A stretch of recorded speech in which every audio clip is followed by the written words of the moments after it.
Louise Grenouille, c'est Vincent de retour pour une nouvelle journée parfumée, une nouvelle semaine parfumée. Désolé pour l'heure très matinale où je fais ma vidéo. Il est 6h51, j'ai passé une nuit blanche. Alors, je me suis réveillé à 3h30 du matin. Alors, si je bafouille pendant ma vidéo, j'espère que vous m'en tiendrez par rigueur. Alors, aujourd'hui, la vidéo, c'est les 10 secrets du parfum. Les 10 secrets du parfum, c'est tout. Alors, on est parti avec petite grenouille, allez, go. Alors, première question. Que signifie le mot parfum? Le mot parfum vient du latin perfumeum, qui signifie à travers la fumée.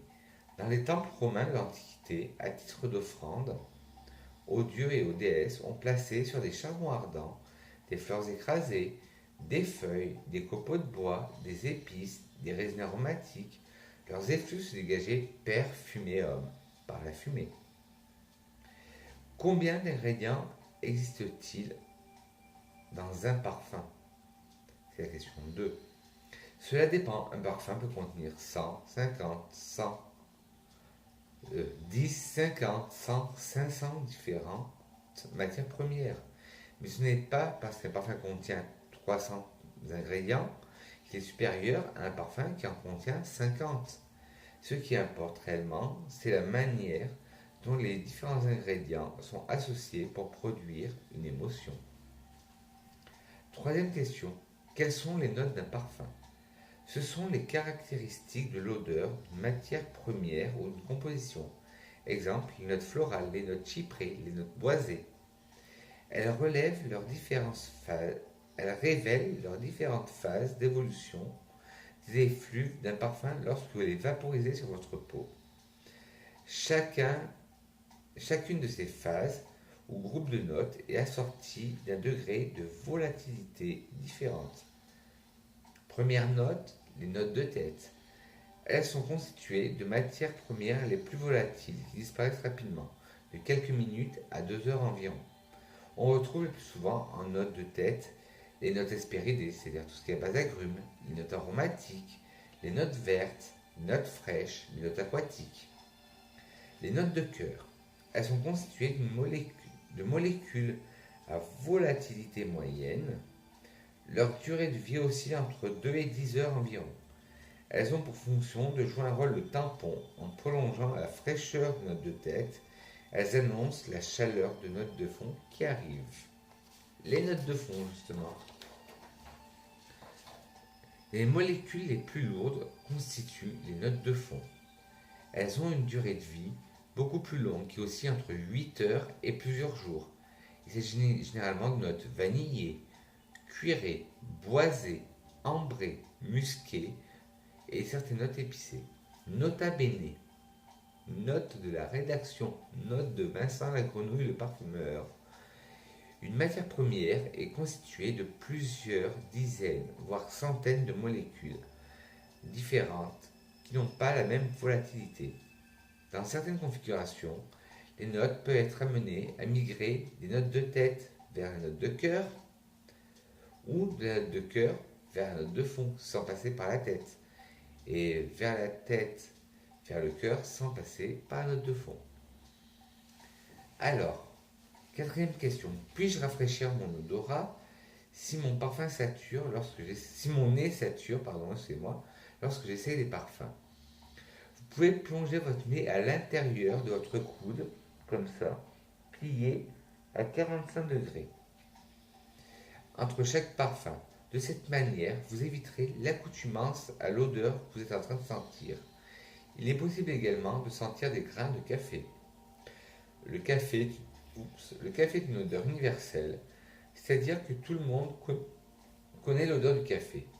Quand vous sentez du café, votre cerveau y associe une image neutre et efface donc les images associées au parfum que vous avez senti avant.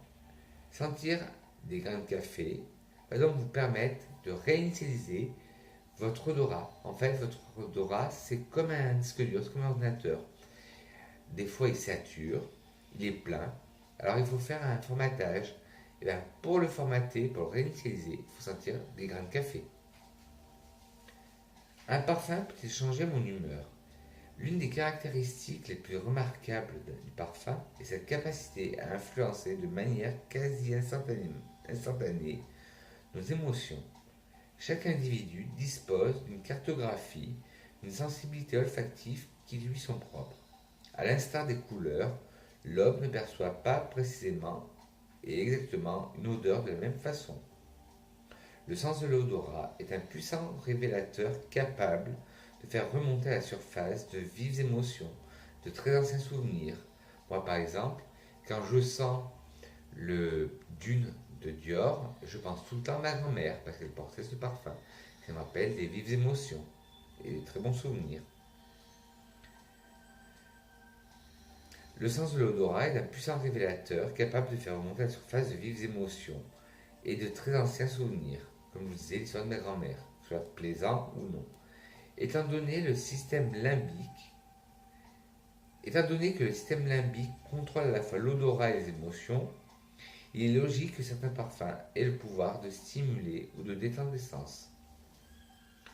Où faut-il appliquer son parfum? L'idéal est d'appliquer son parfum au niveau des points de pulsation, à l'intérieur des poignets, toujours sans frotter, s'il vous plaît, au pli des coudes, des genoux si vous êtes en short pour vous mesdames quand vous êtes en jupe, au creux des chevilles, pareil quand on est en short, ou pour vous madame en jupe, dans le cou bien sûr, dans la nuque, derrière les oreilles. Plus généralement, appliquez votre parfum partout où vous sentez le battement de votre cœur. Et comme disait Mademoiselle Chanel, une très belle phrase, parfumez-vous là où vous rêvez d'être embrassé. Si je mets un parfum le matin, tiendra-t-il toute la journée? Non. Une seule vaporisation le matin ne suffit pas pour qu'il tienne toute la journée. Vous devrez probablement réappliquer du parfum 2-3 fois au cours de la journée. Tout dépend également des notes de fond qui composent le parfum. Un parfum est composé de plusieurs molécules odorantes qui ont chacune une volatilité différente. Quant à la quantité de parfum à appliquer, elle dépend de votre peau. Certaines peaux retiennent mieux les parfums que d'autres. Par exemple, moi, un exemple tout con, les parfums très forts, je les adoucis. Par exemple, j'ai un parfum qui est un parfum coup de cœur, un parfum signature, qui est le Wood and Dark Vanilla.